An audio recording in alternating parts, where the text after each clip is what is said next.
మీ ఎలాంటి వ్యాపార ప్రకటనలకైనా వెంటనే మా ఛానల్ సంప్రదించండి. నమస్తే. ప్రస్తుతం మన స్టూడియోలో ప్రముఖ ఐకాన్ ఆస్ట్రాలజర్ గట్టుపల్లి సురేష్ బాబు గారు ఉన్నారు. గురువుగారితో మాట్లాడదాం. నమస్కారం గురుగారు. జై శ్రీమన్నారాయణ. ఆగస్టు మాసం, విశేషంగా శ్రావణ మాసం, మిథున రాశి వారి పరిస్థితి ఎలా ఉండబోతుంది? ఎలాంటి పరిస్థితులు ఈ నెల వీళ్ళకి ఎదురయ్యే అవకాశాలు కనిపిస్తున్నాయి? ఓవరాల్గా ఎలాంటి జాగ్రత్తలు తీసుకుంటే బాగుంటుంది? అయితే ముఖ్యంగా మళ్ళీ మనము ఈ యొక్క 2025 సంవత్సరం వచ్చినప్పుడైతే ఈ 2025 సంవత్సరంలో ఆగస్టు మాసం చాలా విశిష్టత అయినటువంటి మాసం ఇది ఆగస్టు. ఎందుకంటే గణతంత్ర దినోత్సవం కూడా ఈ మాసంలో వస్తుంది కాబట్టి, అంటే సంవత్సరానికి ఒకసారి మనకి జాతీయ జెండా గుర్తు వస్తుంది కాబట్టి, అన్నింటితో కలుపుకుంటే శ్రావణ మాసం ముఖ్యంగా కలిసి వస్తుంది కాబట్టి ఆగస్టు మాసం, అందులో ఉన్న శ్రావణ మాసం చాలా దేవునికి సంబంధించినటువంటి మాసంగా మనం పరిగణన తీసుకోవాలి. అందులోనూ మనం మిథున రాశి వారి గురించి మాట్లాడుకుంటున్నాం. ఈ మిథున రాశి వారికి మామూలుగా చెప్పాలంటే మళ్ళీ నేను చివరి దాకా వచ్చేటప్పటికి మర్చిపోతాను. ముఖ్యంగా వీరు మొదట్లోనే వినాలి అందరూ ఆ స్కోల్ చేయకుండా ఉండేదానికి ఏంటంటే మళ్ళీ నేను చివరి దాకా మర్చిపోయేదానికి కూడా ఉంటుంది ఖచ్చితంగా. అందుకని వీరు ఈ మాసంలో కనుక ఎవరైనా నాన్ వెజ్ భుజించేవారు ఉంటే అది నాన్ వెజ్ కింద తీసుకుంటారా, వెజ్ కింద తీసుకుంటారా నాకు తెలియదు. కానీ ఫిష్ కానీ, ఫ్రాన్స్ కానీ, రొయ్యలు కానీ ఇలాగా సముద్రంలో నీటిలో పుట్టినటువంటి వారు ఏవైతే ఉందో అవి తినకుండా ఉంటే మంచిది. ఇది వీరికి ఫస్ట్గా చెప్పాల్సినటువంటి మాట. ఈ శ్రావణ మాసంలో నీటికి సంబంధించిన వాటిల్లో అలాగా నీటిలో జీవించే వాటి అన్నమాట. నీటిలో అంటే అన్ని నీటి ద్వారా పుడతాయి కదా అంటారు. అందుకని నీటిలో జీవిస్తూ ఉండేటువంటి వాటిని వీరు భుజించకుండా ఉంటే అదృష్టం వీరి సొంతం. ఇదొకటైతే అందరూ గుర్తుపెట్టుకోవాలి. తర్వాత మర్చిపోతాం, అందుకే చెప్పా. అయితే ఈ యొక్క మిథున రాశి వారు ఎవరైతే ఉన్నారో ఈ మిథున రాశి వారు వీరు పుట్టుతంతోనే అదృష్టవంతులు. ఎలా అంటారేమో, వీరికి అనాథలుగా ఉండేవారు చాలా తక్కువ, అదే అదృష్టం. అంతమంది రిలేషన్స్ కూడా వెనువెంటనే వీరందరూ చేర్చుకుంటారు, హక్కుకి చేర్చుకుంటారు. అంటే వీరి వద్దనే చుట్టూతో జనం ఉంటారనమాట. ఒక పొలిటీషియన్ లాగానే ఉంటారు. పొలిటీషియన్ కాకపోయినా మిథున రాశి వారికి అట్రాక్షన్ చేసే గుణం ఎక్కువ ఉంటుంది వీరికి. అంటే వీరి గోచార ప్రకారంగా వీరికి అట్రాక్ట్ చేసే తత్వం ఎక్కువ ఉంటుంది. అలా అని చెప్పేసి అని అమ్మాయిల్ని పటాయించడం, అబ్బాయిల్ని పటాయించడం ఇది కాదు. అంటే మంచితనంతో దగ్గర చేసుకునే తత్వం, అదేవిధంగా వారికి మంచి చేసే గుణం. అంటే 100 మంది ఉంటారు ఫ్రెండ్స్, 100 మంది కూడా ఈ యొక్క మిథున రాశి వారే సలహా ఇవ్వాలి. ఒకరిని కొట్టాలన్నా వీరే సలహా ఇవ్వాలి, ఒకరిని మెచ్చాలన్నా వీరే సలహా ఇవ్వాలి, ఒకరిని సన్మానం చేయాలన్నా వీరే సలహా ఇవ్వాలి. అంటే వీరు ఒక సలహాదారుడుగా బాగా అభివృద్ధి అవుతారనమాట. పార్టీలో కావచ్చు, ఏదైనా జాబ్ చేస్తూ కూడా వీరు ఎక్కడ ఉంటారంటే HR department, managers, floor incharges వీటిలోనే ఉంటారు. కోడింగ్స్ లేకపోతే స్ట్రాటజిక్స్ ఇలాంటి వాటిలోనే ఉంటారు వీరు. ఎందుకు అంటే అక్కడ వీరు సలహాలు ఇవ్వగలుగుతారు. అలాంటి జాబ్సే వీరికి వస్తాయి. వీరిని రాజుగా ఇవ్వమంటే ఉండరు, వీరికి రాజు పదవి ఇస్తే ఉండరు, మంత్రిగానే ఉంటారు. ఎందుకంటే సలహాలు ఇస్తారు కాబట్టి. సో వీరికి రాజు కన్నా కూడా మంత్రి పదవి అనేది ముఖ్యమైనది.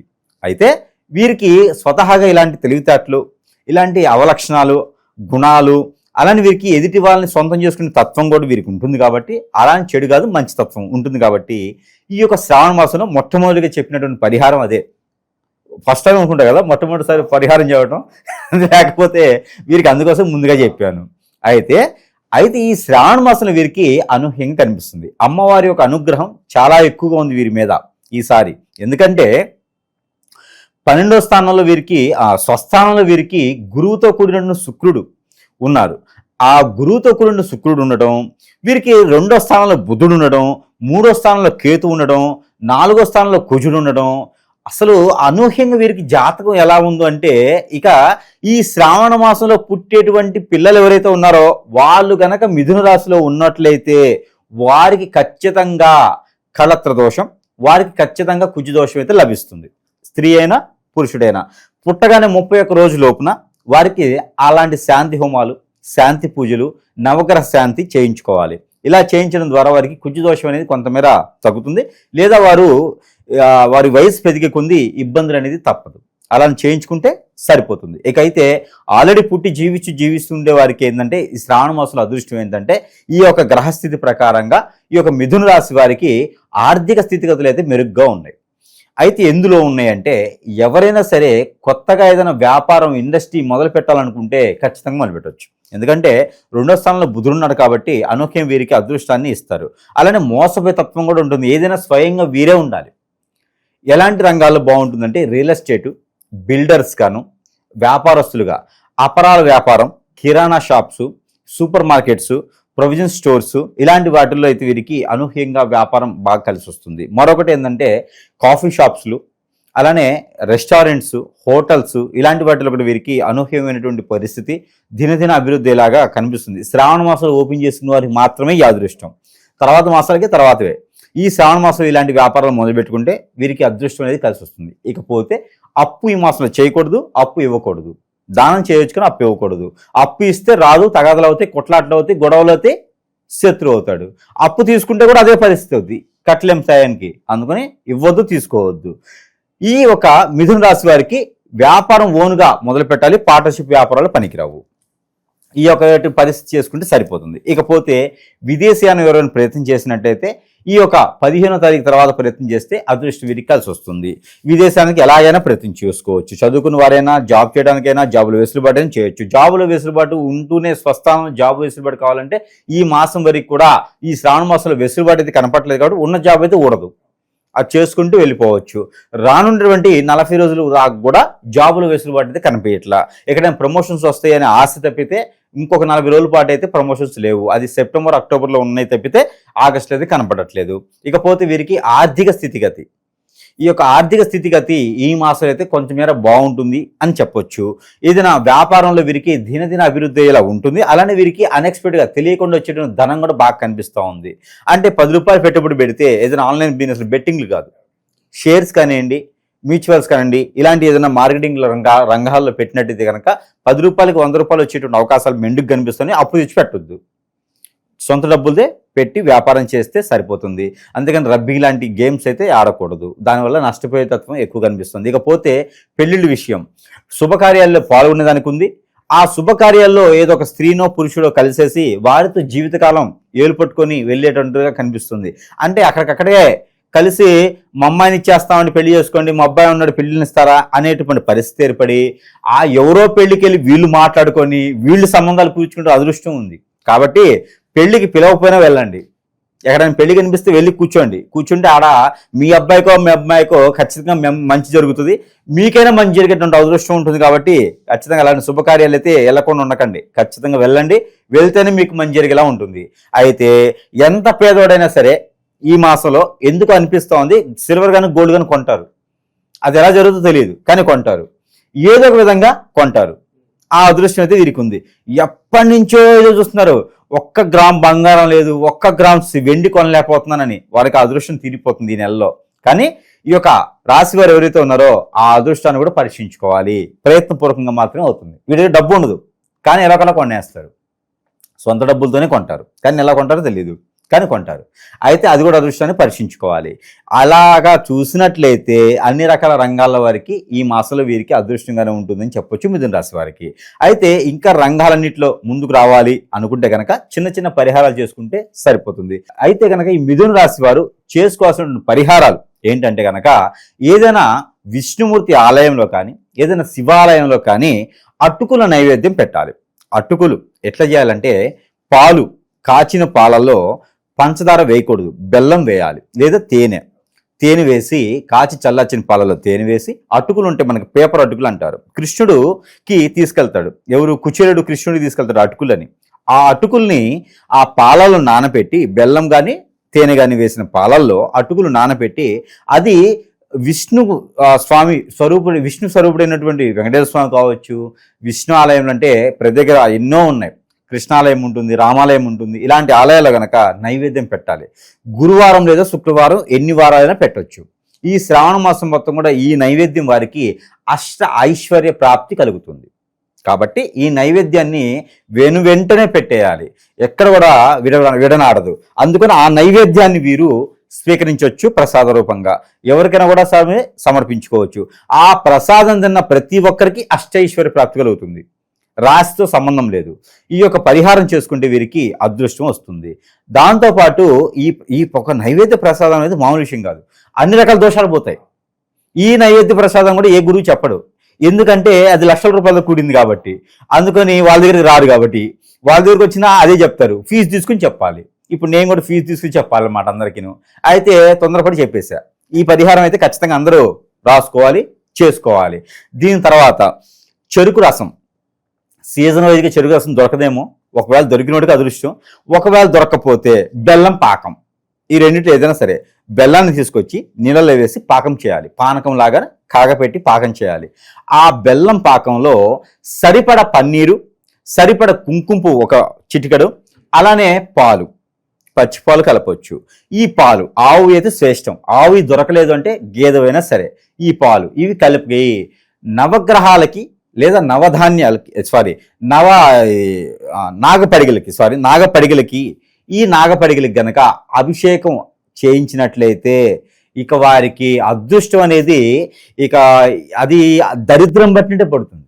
ఎలా అయితే దరిద్రం పడితే బాధపడతామో, అదృష్టం కూడా వారికి ఆ ఫోన్ మొబైల్ నిండా డబ్బులే ఉంటాయి. ఇక గూగుల్ పే లేదు, ఫోన్ పే లేదు, అవన్నీ కూడా ఇదైపోతాయి అనమాట. డైరెక్ట్ అకౌంట్లో కూడా ఫుల్ అయిపోతాయి. వాళ్ళు బ్యాంక్ వాళ్ళు ఫోన్ చేస్తారు, మీ అకౌంట్లో డబ్బులు ఎక్కువైపోయినాయి, మీరు అకౌంట్ అనేది చేంజ్ చేసుకొని కరెంట్ అకౌంట్కి రండి అని. సో ఈ రకమైనటువంటి అభిషేకం మీరైతే చేసుకుంటే సరిపోతుంది. ఒక్క వారం చేసినా చాలు, కానీ శుక్రవారం చేస్తే మరీ మంచిది. ఇకపోతే గౌరీ పూజ ఎవరైనా చేసినా, లలిత సహస్రనామం ఎవరైనా పఠించినా, పారాయణం చేసినా, విన్నా, తరించినా, చూసినా వీరికి అదృష్టం కూడా చాలా బాగుంటుంది. అయితే ఆ గౌరీ పూజ కానీ లలిత సహస్రనామం వినేటప్పుడు చేతిలో నిమ్మకాయలు పెట్టుకోవాలి. నిమ్మకాయలు పెట్టుకొని అదంతా విన్న తర్వాత, చదివిన తర్వాత, తరించిన తర్వాత, చూసిన తర్వాత అయినా సరే ఆ నిమ్మకాయల్ని వీరు కోసుకొని నీళ్ళలో పిండుకొని కొంత షుగరు, కొంత ఉప్పు వేసుకొని తాగితే ఇక వీరికి లోపల ఉన్నటువంటి నెగిటివిటీ, చెడు అన్ని స్వభావాలు వెళ్ళిపోతాయి. ఈ రెమెడీ కూడా లక్షల రూపాయలు ఉంటుంది. కాబట్టి మనం ఫ్రీ సర్వీస్గా అందరూ కూడా అదృష్టవంతులే చెప్తుంటే మీరు అనొచ్చు, గురువు గారు అన్ని రెమెడీస్ అలా ఫ్రీగా ఇచ్చేస్తున్నారు, మరి ఇక మన దగ్గరికి ఎవరు వస్తారు, డబ్బులు ఎలా వస్తాయి అని. జనం బాగున్నారనుకో మనం కూడా అందులో ఉంటాంగా. మన పేరు కొంతమంది అని చెప్పుకుంటారు, గురువు గారు చెప్పింది పాటించాము, కొంతవరకు బాగున్నాం అనుకుంటారు కదా. అందుకని మనం బోలాశంకరులాగా అన్ని వరాలు ఇచ్చేస్తూ ఉన్నాం అనమాట. అయితే ఈ యొక్క మిథున రాశి వారు ఎవరైతే ఉన్నారో ఈ యొక్క చిన్న పరిహారాలు చేసుకుంటే ఈ శ్రావణ మాసంలో అదృష్టవంతులు ఎవరయ్యా ఉన్నారంటే మిథున రాశి వారు ఖచ్చితంగా ఉంటారు. అందులో అన్ని రాశి వారు అనుకోవచ్చు, గురువుగారు మేమేం పాపం చేశాము, మాకెందుకు చెప్పట్లేదు రెమెడీ అని. ఏం చేస్తా, మిథున రాశి వారు చెప్పగానే అలా వచ్చేస్తున్నాయి అనమాట. అయితే ఈ పరిహారం చేసుకుంటే అదృష్టం అని చెప్పొచ్చు. అలానే మరొకటి, ఈ యొక్క మిథున రాశి వారికి గ్రహాల నుంచి సౌలభ్యం రావడానికి నెంబర్, ఈ యొక్క మిథున రాశి వారు పాలన చేసినటువంటి నెంబర్ 412467 412467. ఈ నెంబర్ని మిథున రాశి వారు ప్రతినిత్యం కూడా 119 సార్లు పారాయణం చేయాలి. చేతిలో పాలు కానీ, వాటర్ కానీ, జ్యూస్ కానీ ఏదైనా పెట్టుకొని ఈ నెంబర్ని పారాయణం చేసుకొని అవి స్వీకరించవచ్చు. దాని ద్వారా వీరిలో ఉన్నటువంటి నెగిటివిటీ, అలానే నరదిష్టి, నరఘోష అన్నీ కూడా పటాపంచలేదానికి అవకాశం కనిపిస్తుంది. అలానే మిరియాలు ఒక 2 పెట్టుకొని పారాయణం చేసుకునే నెంబర్ ఇవి కూడా భుజించవచ్చు. ఇలా చేయడం ద్వారా ఆర్థిక స్థితిగతులు కూడా మెరుగవుతాయి. తలనొప్పి కానీ, one side headache, sinus problem ఉన్నా కూడా వారికి తగ్గుముఖం పట్టేదాకా ఉంటుంది. అలానే ఇవన్నీ కాకుండా మనవర్ధన కొన్ని వస్తువులు ఉన్నాయి కదా, అవి కూడా వీరికి సరసమైన ధరల్లో లభిస్తాయి. కాబట్టి ఈ రాశి వారు ఈ వస్తువులు కూడా పరిశీలించుకొని వారి పరిస్థితి ప్రకారంగా వారికి ఏ సమస్య అయితే ఉందో దానికి తగ్గట్టుగా వస్తువు కూడా ఉంటుంది, అది కూడా వారు లభిస్తుంది మన దగ్గర. కాబట్టి వారు తీసుకునే ప్రయత్నం కూడా చేయొచ్చు. వీరి కోసం అయితే ఈ వస్తువులు కూడా వీరి కోసం. మనకి కియా, ఇది వచ్చేసి మనకి కియామల కరంగిలి కాదు, ఇది కియామల, దీన్నే కరంగిలి అంటారు. ఈ కియామల కూడా మనకి సౌలభ్యం అవుతుంది మన దగ్గర. ప్రతి ఒక్కరు కూడా కియామల ధరించడం ద్వారా నరదోష, నరదిష్టి, అలానే శత్రుబాధలు కూడా ధరించుకునే పోయేదానికి ఆస్కారం ఉంటుంది. కాబట్టి ఈ కియామల సరసమైన ధరలోనే మన దగ్గర లభిస్తుంది. కాబట్టి మంత్రం చేసి వారికి ఇస్తాం, పాజిటివిటీ అయ్యేదానికి ఉంటుంది. రాజకీయ నాయకులు, సినీ నాయకులే కాదు, ఎవరైనా వాడుకోవచ్చు. కియామల దిష్టి దోషాలు పోయేదానికి మన దగ్గర సౌలభ్యంగా ఉంటుంది. అలానే మనకి సెంటు, ఎవరైనా హిప్నటిజం, బ్లాక్ మ్యాజిక్, వశీకరణ, మందు పెట్టడం, అలానే అష్టదిబ్బందన, యక్షిణి విద్యలు, భాగముఖి విద్యలు, భానుమతి విద్యలు ఇలాంటి బాధపడుతూ ఉండేసి వారి మనకి అనేజీ, అన్ఎఫెక్ట్గా లేకపోతే కనుక ఆర్థిక స్థితిలో వెనకబడుతున్న ఏ పని చేసినా ముందుకు రాకుండా ఉండే కూడా మనం మంత్రోచ్చారణ చేసేసి ఎవరికైనా సరే ఒక సెంటు బాటిల్ అనేది వారికి సరసమైన ధరల్లో మన దగ్గర లభిస్తుంది. కాబట్టి ఈ విధమైనది వారి వద్దకే మనము పంపిస్తాము. ఇంకా వీటన్నిటికన్నా గొప్ప విషయం ఏంటంటే కనుక నాగమణి ఒకటి ఉంటుంది. ఈ నాగమణి అనేది ప్రతి ఒక్కరికి నాకు కాల్ చేస్తే ఫ్రీగా ఇస్తా, నా వద్దకు వస్తే నేను ఫ్రీగానే ఇచ్చేస్తా, నా వద్దకు రాకపోయినా సరే కొరియర్ ఛార్జెస్ పెట్టుకుంటే వాటికి ఫ్రీగా పంపిస్తా. ఈ నాగమణి అనేది చాలా అద్భుతమైనది. ఎవరికైనా జాతకంలో నరదిష్టి, నరఘోష కాకుండా అలానే కుజు దోషం, రాహువు కేతు దోషం, అలానే కలత్ర దోషం, నాగదోషం, కాలసర్ప దోషం, ఇలాంటి దోషాలతో బాధపడే వాళ్ళు, పెళ్లిళ్ళు కాకుండా ఉండేవాళ్ళు, పెళ్లికి దూరమైన వాళ్ళు, ఆర్థిక స్థితిగతులు, పిల్లలు పుట్టకుండా ఉండేవారు, పెళ్లి అయిన వారికి, పిల్లలు పుట్టలేని వారికి, ఇలాంటి దోషాలు ఉంటే కనుక నాగమణి అనేది నేను ఫ్రీగా ఇస్తున్నాను. ఆ దిష్టి దోషాలను అన్నీ పోయేదానికి దిష్టి తీసుకుని కాల్ చేసే దానికి సరిపోతుంది. కాబట్టి ఎవరైనా ఫోన్ చేస్తే కనుక ఎవరికైనా అవసరం అయితే ఖచ్చితంగా మనిషికి ఒకటి కాటికి నేను ఫ్రీగా ఇస్తున్నాను. కాబట్టి ఆ విధంగా సౌలభ్యం కూడా వారు తీసుకోవచ్చు. ఇకపోతే మనకి ఆర్థిక స్థితిగతులే కాకుండా ఏదైనా వ్యాపార నిమిత్తంగా బాగుండాలనుకుంటే కనుక సూర్యునితో కూడినటువంటి రూపం అనేది కూడా నేను ఇస్తున్నాను. ప్రజెంట్ అయితే నాకు స్టాక్ లేదు, తెప్పిస్తున్నాను. కాబట్టి సూర్యుని యొక్క ప్రతిబింబం వెండితో తయారు చేసిన సూర్యుని ప్రతిబింబం మంత్రం చేసి ఇస్తాను. కాబట్టి రియల్ ఎస్టేట్ రంగాల వారు, ఇంకా ఆర్థికంగా ఎదగాలనుకున్న వారు ఈ రూపుని కంఠధారణ చేసుకోవచ్చు. అలానే గరుత్మంతుని రూపు ఎవరైనా భయపడేవారు కావచ్చు, చదువు సరిగా రాని వాళ్ళు కావచ్చు, విదేశాలకు వెళ్ళాలనుకున్న వారు కావచ్చు, ఎవరైనా సరే ఉంటే కనుక గరుత్మంతుని రూపు ధరించుకున్నట్టయితే కనుక అది కూడా మన వద్ద సరసమైన ధరల్లోనే లభ్యమవుతుంది. కాబట్టి ఈ గరుత్మంతుని రూపు కూడా వారు ధరించుకోవచ్చు. ఎవరైనా అవసరమైతే మన వద్దకి ఆ స్క్రీన్ మీద కనిపించేటువంటి ఫోన్స్ కి ఫోన్ చేయొచ్చు. మరొకటి, ఇంట్లో వాస్తు రకంగా బాగాలేదు, స్థితిగతులు బాగాలేవు, ఆర్థిక స్థితిగతులు ఉన్నాయి, మనశ్శాంతి లేదు, ప్రశాంతం ఉండట్లేదు, ఇంట్లో ఉండలేకపోతున్నాను, ఏం కలిసి రావట్లేదు అనుకుంటే కనుక వారికి గుర్రము నాడ అని మన దగ్గర ఉంటుంది. ఆ గుర్రము నాడ కూడా వారికి సౌలభ్యంగా ఉంటుంది. కాబట్టి దానికోసం కూడా ఎవరైనా కావాలంటే వాస్తు ప్రకారం వారు ఫోన్ చేయొచ్చు. అలానే మన దగ్గర ఇంకా సరసమైన ధరల్లోనే చాలా రకాల వస్తువులు ఉన్నాయి, తాబీజులు ఉన్నాయి, ఉంగరాలు ఉన్నాయి, స్టోన్స్ ఉన్నాయి. అన్ని కూడా వారు ఎదిగేదానికి మనం మంత్రం చేసి పంపిస్తాం. కాబట్టి వారు ఈ యొక్క సౌలభ్యాన్ని అందరూ సద్వినియోగం చేసుకోవాలి. అందరూ కూడా అదృష్టవంతుల వారిని కోరుకుంటా ఉన్నాను. జై శ్రీమన్నారాయణ.